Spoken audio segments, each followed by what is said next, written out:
So you're eating 1,200 calories and you've either stopped losing weight or you're actually gaining weight. Now I know how frustrating that can be. So in this video, I want to give you 4 possible reasons why this may be happening to you. Now, before we dive right in, for those of you who don't know who I am, my name is Tim Ernst. I'm an intermittent keto fasting coach who lost 70 pounds in 7 months, all the way back in 2018. I kept that weight off for a good couple years, but as you know, when 2020 happened, I put a lot of that weight back on and I kind of got stuck there for 4 solid years. Guys, I love eating just as much as the next guy, all right?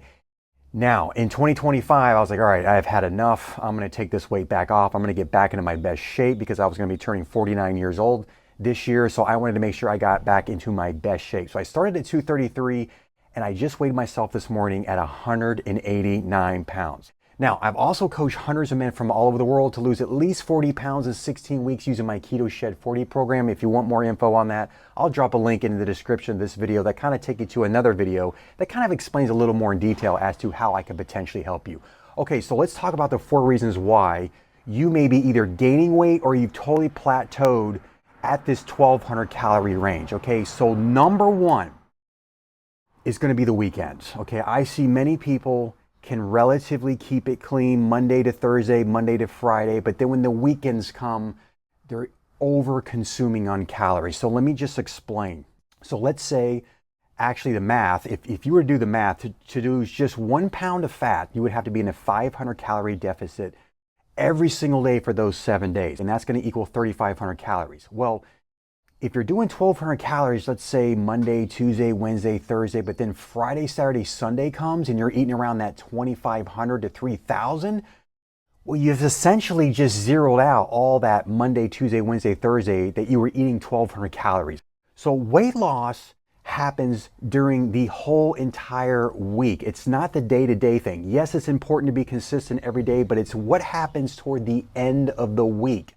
All right, so like I said, if you're eating 1,200 calories Monday, Tuesday, Wednesday, Thursday, but then Friday, Saturday, Sunday, you're splurging, you're essentially zeroing out all that effort that you did Monday to Thursday. You gotta kind of take an average of what you were eating throughout the entire week. So let's just say you did that 1,200 calories Monday through Thursday and you're eating 25 to 3,000 Thursday, Friday, Saturday. Well, you're probably averaging about 2,000 calories within that week, because you got to add up all the calories within that entire week, and that's going to give you an average. So that could be number 1, is that you're just messing up on the weekends, you're splurging, you're having a few beers, or maybe you're eating some of your favorite cheap foods when you go out to restaurants, you're hanging out with family.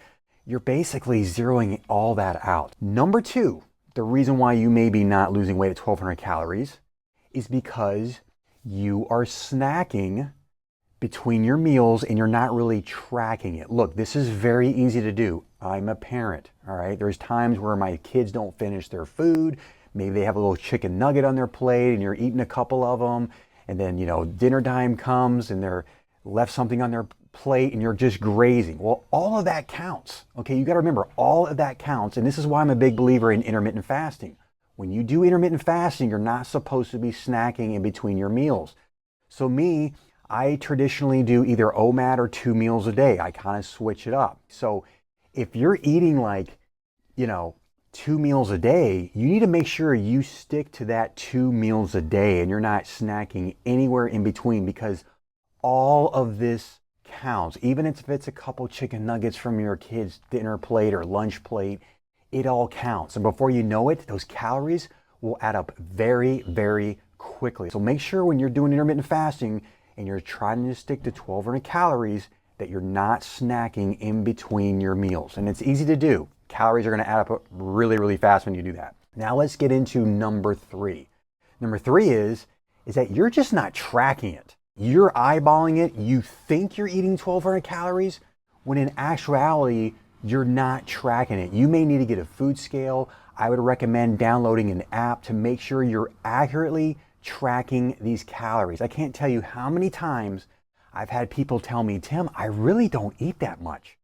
But when I just tell them, hey, don't worry about, doing keto and intermittent fasting and all that stuff. Just eat normally. And I want you to track every single thing that goes into your mouth. And 9 times out of 10, what I find out is they're eating way more calories than they initially thought they were. So you have to track it. I know it can be, a drudgery tracking all your calories. It becomes mundane, but how can you measure it if you're not actually tracking what is going in your mouth? So get a food scale, measure your food in grams. Make sure you download an app like MyFitnessPal or Carb Manager. That's one of my favorite ones that I do when trying to stick to a keto diet. So it's vital that you're actually tracking it correctly. This is going to really, really help you. So number one, we talked about the weekends. Okay, you got to make sure that you are not messing up on the weekends because you're just going to zero out everything that you just did. Number two, we talked about snacking. You got to quit the snacking in between those meals when you're doing intermittent fasting. Number three, you got to track it, guys. Make sure to track everything that's going into your mouth. Now let's get to the last and final tip, number four. Now you may have heard that it's not good to eat 1,200 calories for a long period of time because what this can do is it can downregulate your metabolism because now your body's kind of adapted to those calories, all right? Well, the opposite is true. Maybe it hasn't been long enough. Maybe you're one of these people where it just takes extra time in order to see progress on the scale. So if you're eating 1,200 calories and it's been a week, it's been a couple weeks, I would encourage you to keep going until you start seeing progress. You just may be one of those people that's unique. There may be something hormonally going on where it's just gonna take you a little bit longer, okay?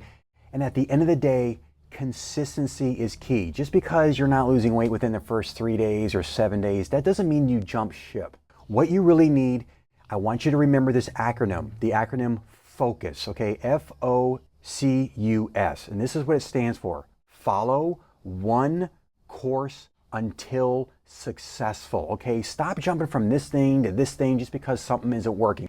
And let me just reiterate this too. I've said this in other videos. Don't use the scale as like the only way to measure progress. You need to measure your waistline. Are your pants fitting looser? Do you have more energy? Do you just have an overall good self-well-being? All of those things are factors that you are making progress. You're just not seeing it on the scale. And you want to make sure that you do this, is that don't lose weight to get healthy.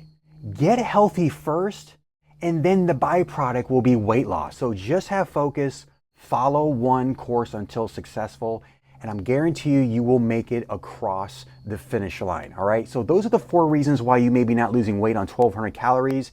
It's your weekends, it's zeroing everything you did Monday through Friday. Number 2, we talked about you got to quit the snacking. Everything counts. You got to count everything. Number 3, you have to track it because what gets measured gets improved. Track it using a MyFitnessPal app, Carb Manager, or using a food scale. And then last but not least, just give it a little bit more time. Have some patience. I guarantee you the sacrifice is worth it. So I hope you enjoyed this video. Make sure to like the video. Make sure to subscribe to the channel and always hit that notification bell so you don't miss any future episodes. Until next time, I'll see you then.